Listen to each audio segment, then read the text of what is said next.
سردیوں کی ایک دھند بھری صبح اسکول کی بس 20 بچوں اور 2 اساتذہ کو لے کر سنگ مرمر گھاٹی کی طرف جا رہی تھی۔ راستہ تنگ، ایک طرف برف کے ڈھکے پہاڑ، دوسری طرف سینکڑوں فٹ گہری کھائی۔ بس کے اندر ہنسی مذاق تھا، مگر ڈرائیور رشید کے چہرے پر عجیب تناؤ تھا۔ ایک استاد نے پوچھا، رشید بھائی، آپ تو لگتا ہے جیسے کسی جنازے پر جا رہے ہوں۔ رشید نے نظریں سڑک پر رکھتے ہوئے بس اتنا کہا، یہ پہاڑ جتنا خوبصورت ہے اتنا ہی خون پی چکا ہے۔ کچھ جگہیں صرف دیکھنے کے لیے نہیں ہوتیں۔ بچوں نے اس بات کو مذاق سمجھا، لیکن پہاڑ کی چوٹی پر کالے سائے اڑتے دیکھ کر ایک عجیب سی خاموشی بس میں چھا گئی۔ دوپہر تک بس گھاٹی کے بیچ پہنچ گئی۔ برف سے ڈھکے میدان میں سب کو اترنے کی اجازت ملی۔ بچے دوڑتے پھرنے لگے، سیلفیاں، برف کے گولے، قہقہے۔ علی اور 3 دوست برف میں چلتے چلتے پہاڑ کے ایک کونے تک جا پہنچے، جہاں ایک پرانی پتھریلی عمارت کھڑی تھی۔ اس کی دیواروں پر سیاہ جلے ہوئے دھبے، ٹوٹی ہوئی کھڑکیاں اور چھت پر بکھرے بڑے بڑے کالے پروں کے ڈھیر۔ علی نے زمین سے ایک پر اٹھایا۔ وہ عجیب گرم تھا، جیسے ابھی ابھی کسی زندہ جسم سے نکالا گیا ہو۔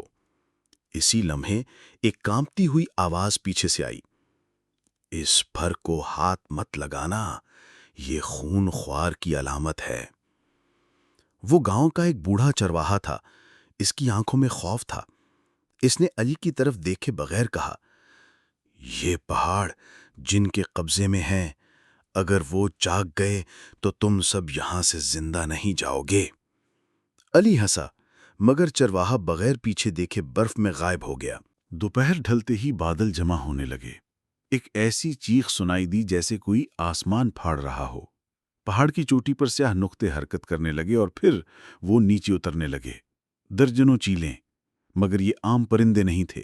ان کے پروں پر خون کے دھبے، آنکھوں میں سرخ روشنی، پنجے لوہے جیسے۔ پہلا حملہ اتنا تیز تھا کہ کوئی رد عمل نہ دے سکا۔ ایک لڑکی کو ایک چیل پنجوں میں جکڑ کر فضا میں لے گئی۔ اس کی چیخ گھاٹی میں گونجتی رہی۔ پھر ایک لڑکا زمین پر گرا اور 4 چیلیں ایک ساتھ اس پر ٹوٹ پڑیں۔ خون برف میں سرخ دھار بن کر بہنے لگا۔ باقی بچے اور اساتذہ چیختے ہوئے بس کی طرف دوڑے، مگر اوپر آسمان میں غول کے غول گھوم رہے تھے، جیسے شکار کا کھیل شروع ہو گیا ہو۔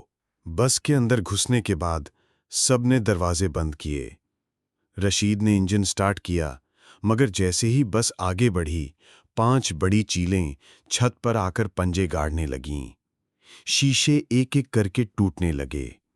ایک چیل اندر گھسی اور اپنے پروں سے 2 بچوں کو دیوار سے دے مارا۔ ایک استاد کو چونچ سے گردن پر مار کر خون میں ڈبو دیا گیا۔ رشید نے پوری طاقت سے بس دوڑائی، مگر ایک بڑی چیل نے ڈرائیور سیٹ پر جھپٹ کر اس کی آنکھیں نوچ ڈالیں۔ بس بے قابو ہو کر پہاڑ کی ڈھلوان سے نیچے لڑھکنے لگی اور ایک زوردار دھماکے کے ساتھ چٹان سے ٹکرا گئی۔ کچھ لمحوں کے لیے خاموشی چھا گئی، پھر باہر سے پروں کی سرسراہٹ کی آواز آنے لگی۔ حادثے کے بعد بس کی کھڑکیوں سے خون ٹپک رہا تھا۔ اندر ہر سیٹ پر لاشیں بکھری تھیں۔ کسی کا سر غائب، کسی کا بازو اڑا ہوا، کسی کے جسم پر صرف خالی کپڑے۔ چیلیں ایک ایک کر کے اندر گھسیں اور لاشوں کو پنجوں میں دبوچ کر آسمان کی طرف اڑنے لگیں۔ وہی پتھریلی عمارت دوبارہ پروں اور خون سے بھر گئی۔ پہاڑ پر دوبارہ وہی خاموشی چھا گئی۔ لیکن اگلی صبح اسکول کے نوٹس بورڈ پر ایک نیا کاغذ چپکا ہوا تھا۔ اگلا تعلیمی ٹرپ، سنگ مرمر گھاٹی، صرف 50 روپے فی طالب علم۔